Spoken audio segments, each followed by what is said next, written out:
Snorri, fyrir leikurinn af tveimur við Svíþjóð-búi, hvað tekur þú svo út úr þessu leik?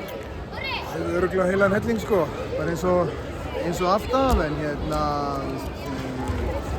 strax eftir leik fannst mér við bara mjög flottir sóknarlega, fengum fullt af fínum færum og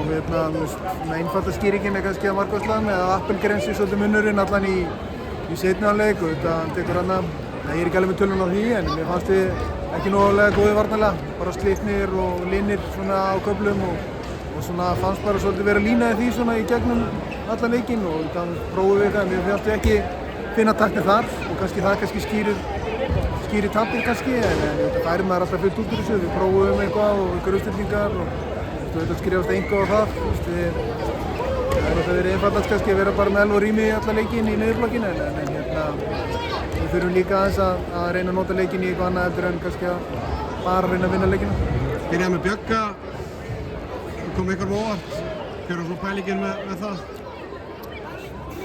Bara 2 leikir og við þurfum bara að reyna að finna mínútur fyrir sem flesta og ég veit ekki, það ekki reyna völl hérna og mér varst bara alltaf lagi að prófa það. Elli, enda markahæstur,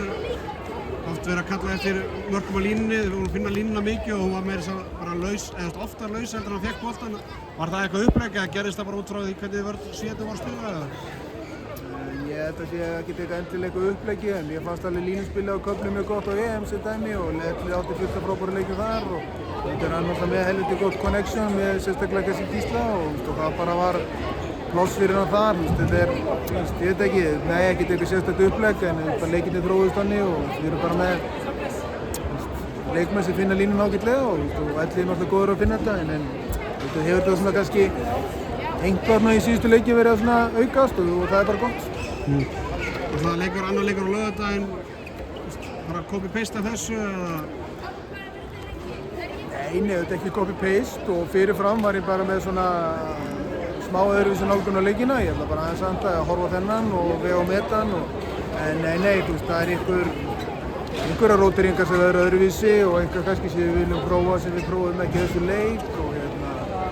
eitthvað sem ég vil gera og ég held að það sé hollt að horfa ekki of mikið í úrslitin en þetta er að helviti sækjandi þegar maður tapar og maður er á heimavelli og við viljum vinna alla leiki en ég er að reyna að tjögla þessu saman og alltaf reyna að halda því líka á laugardaginn.